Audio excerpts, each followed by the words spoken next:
Let's get started with today's Monday morning message. Your 20-minute cure to Monday blues. Today, I want to be speaking about reconnect with this power source. You see, in lives, as we go in lives, we go through ups and downs. We all need power sources to recharge us. For some of us, there are activities that we do. For some of us, it's the sunrise. For some of us, it's the people we interact with. And today's message I have is reconnecting with a very important power source that we have. And that power source, my friends, is our parents. That power source are our parents.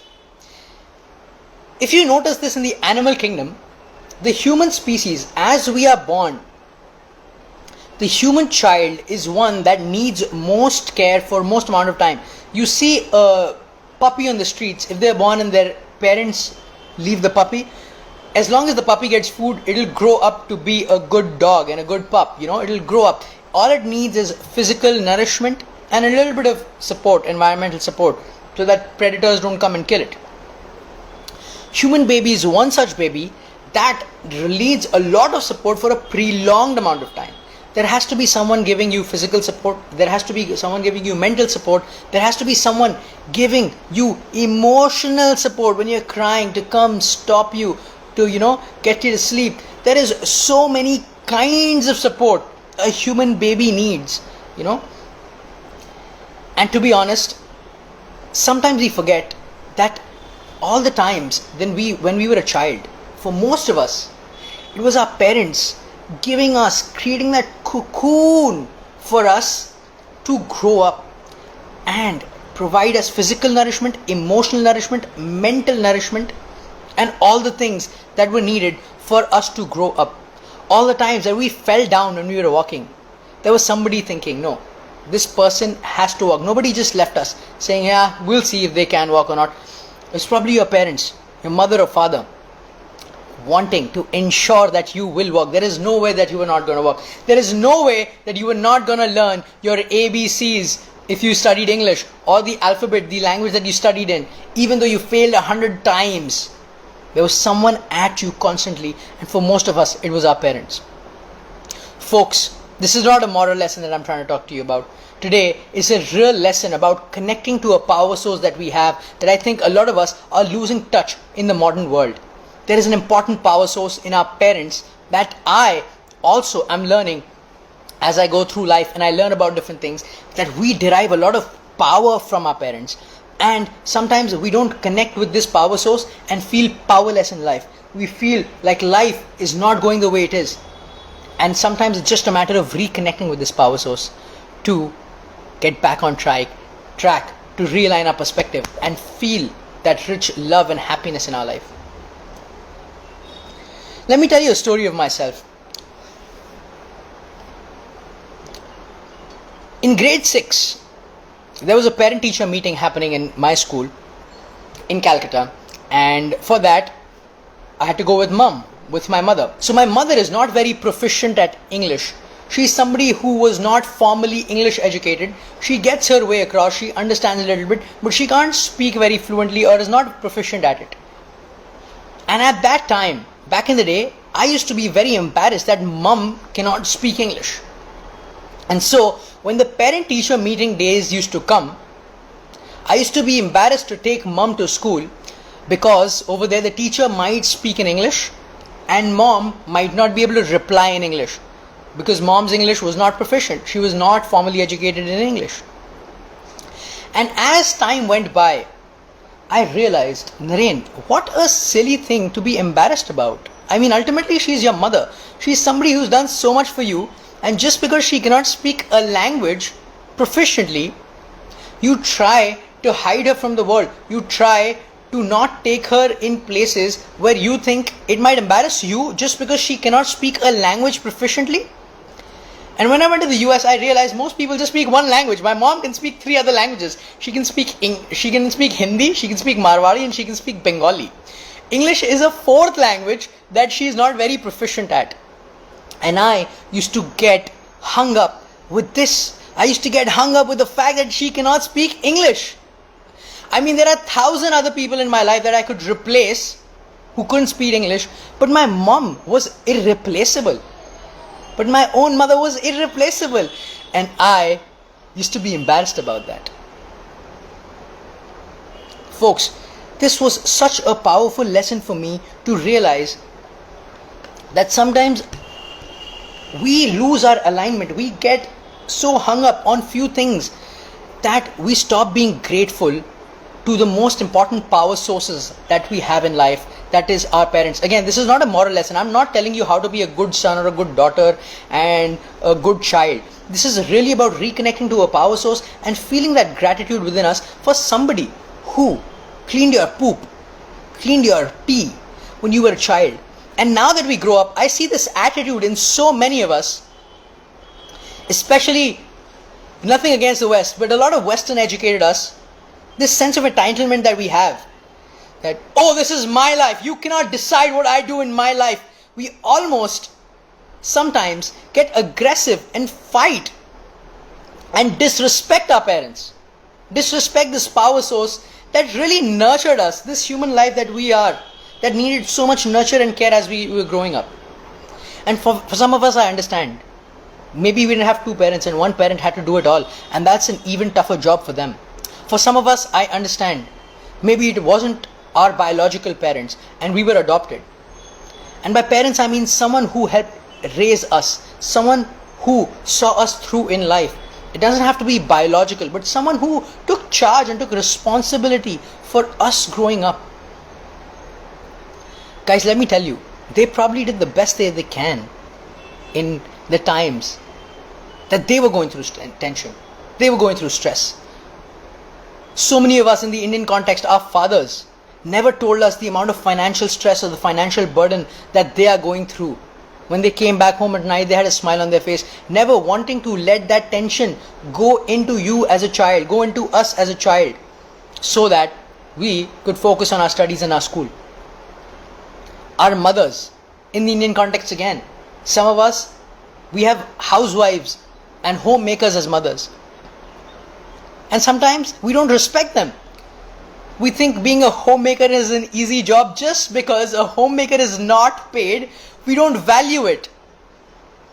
But let me tell you something, and I know a lot of you can relate if you have homemakers as mothers, especially in the Indian context. It's like more than a full-time job. It's like taking responsibility for you as a child full-time. And I'm not saying homemakers are better than people who are working in the corporate world. I'm just saying the situation for a lot of us Indians in the Indian context is our mothers. You cannot imagine one day without your mom at your home. Your father, who earns maybe the bread for you and brings in the money at home. You can imagine days without your father if your father's gone for vacation or a business trip. But one day mom goes and the whole house is shook. The whole house is shook. You don't know how to take care of what, right? And to these parents, sometimes we get so disrespectful. Just because we've grown up and we have a sense of identity and we think that we are more intelligent than them. Guys, I'm not saying that we have to always obey and agree with our parents. That is not going to happen. What I'm saying is we cannot be disrespectful and ungrateful for our parents. Yes, there will be points of contention. There will be a time in your life maybe when you want to pick a certain career and your parents want certainty and they don't want you to pick that career. I'm not saying you got to obey them and agree with them.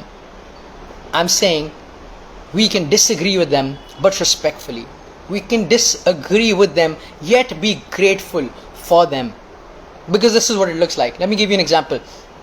When I started a lot of meditation, I used to sometimes visit the ashram or the meditation center. My mom did not get it, and neither does she right now. What is all this meditation? What is you sitting down, closing your eyes, being useless? What is all this for, Naren? This does not make any sense to her, in her mind. And I get it. If I was her, I wouldn't understand what is my son doing, closing his eyes for 30 minutes in the day, not making good use of his time, not working on his career. And in my world, I can do both. I can work on my career, I can be more productive in my career if I have this meditation. And let me tell you, instead, initially, when I used to get a little angry and agitated and be like, let me do what I'm doing, I figured out there is a way to be creative about explaining to her, about being playful, about showing her my perspective, and not agreeing, but in a very joyful and a peaceful manner. Yet being grateful for her in the way she's coming and the way she's approaching and trying to correct me. But this is what I did. I sat her down one day and I told her, Mom, okay, so I have two options. You decide for me. A lot of my friends, they are also looking for some peace in life. They want some contentment, some joy. And a lot of them have resorted to drugs. Some of them are doing cocaine. Some of them are smoking weed regularly. This is their way of being joyful and peaceful. And I found this thing called meditation that I do that provides me that peace and joy. So I want to ask you, what should I continue? Like, I can stop meditation if you want, but I can then maybe resort to the drugs that all of these friends are offering me and I wanted to do. And that is when I saw her reaction and she was like, no, you're good with the meditation thing, okay? Like, I don't get it, but you continue with this. I don't want you to do drugs. And that was a really funny conversation. Instead of me getting agitated, the disagreement was still there, but we handled the disagreement more joyfully, more peacefully. And I was yet grateful for her and her worries and her concern for me. And folks, that is why I say, we got to drop this attitude of being rigid with our parents just because we grew up feeling like they have no say over our life.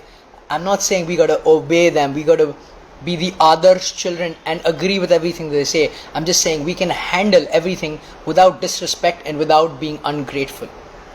Because as soon as we disrespect them and we're ungrateful, we disconnect with the power source that we have in them. A lot of our worries and tensions, half of them can be dissipated if only we just go and share with our parents truly. They might feel heavy when we share something tough. They might disagree, but you will feel lighter because you reconnected with that power source. That power source that is subconsciously placed in us since childhood. That is where we derived all our power from. Someone can be destitute and not have any money and might be bankrupt, but if they go and just their father puts their hand on the shoulder, their mother puts their hand on the shoulder and says, hey, you know what? Everything will be alright. I am here. The mother and father might not be able to physically provide resources, but just their word, I am here, will give so much sense of satisfaction in us that you will regain the power to do what is needed in life. I can guarantee that. One of the most important power sources that we have in life are parents. And guys, as I bring this message to you, don't get me wrong. Don't think that I am that perfect child for my parents. I have also disrespected my parents. I have also been ungrateful for my parents sometimes in certain moments when we had disagreements. This is no way a lesson that I am this way and you should listen to me. This is me sharing with you what I have discovered, and this is as much of a reminder for me as it is for you that we can disagree, we can disobey our parents, but we should not disrespect and be ungrateful for our parents, because as soon as we do that, we disconnect from the most important power sources that we had. Some of us are thinking, Naren, but you don't know. My mother said this to me. My father did this to me. There is this one incident that I cannot forget where they disrespected me in front of the whole family. Where my mother hit me, my mother slapped me. And I can't forget that. And I'm saying that's okay. I get it. It's not easy. Sometimes it's the ones that we love the most that hurt us the most. And I get it. I sympathize, I empathize with what you're saying. But what I'm saying is, remember those thousands of beautiful moments when you wanted the money to treat your friends in school and they put out their money and gave it to you. When you went to high school without worrying about food for a single day throughout. When you went to college and they sponsored your education, complete education. When they took you to vacation, when they sent you to an English education school even though they did not go to an English education school, so that you could have opportunities in life. When they put your happiness over theirs, when they sent you afar from college even though they didn't want you to go, but they knew it was better for your career. All those moments. If we can hold on to one nasty moment, 2-3 nasty moments that happened, why can't we also hold on to the thousands of beautiful moments that they've given us? Thousands of times they've put us above themselves. Why can't we hold on to that? That's all I ask. Folks, if this message resonated with you a little bit, what I want you to do is today, go, give your parents a hug. If you're close to them, if you're far away from them, tell them how much you love them. In India, I notice that a lot of us, we have our parents and we say, the love is assumed. We have our parents, I love them, they love me, I know that. But love is no good without expression. Love is no good without expression. If you don't express your love, love is not felt. Love in hearts is love not felt. Love expressed is love felt. So yes, you can say, I love my father, what is there to say? It's a little awkward, I can't tell him I love him, But if you don't express it, it is not felt. And if you've never done it before, this is a great opportunity for you to do so. If you've never had this experience of going hugging your parents, as we grow up, we just get so psychological, we forget that we're actually still a child to them. Guys, tell them I love you, reconnect with them, express your love by hugging them, because they are a very important power source. And trust me, when you do that, it's going to alter their life experience, it's going to alter their day, and it's going to alter the way they connect with you. Folks, Monday morning message, very different kind from my side to you. Let's reconnect with the most important power sources that we have, our parents. I'm always happy to be here live Monday 9 a.m. India time with you guys, sharing a new message, and I can't wait to continue that.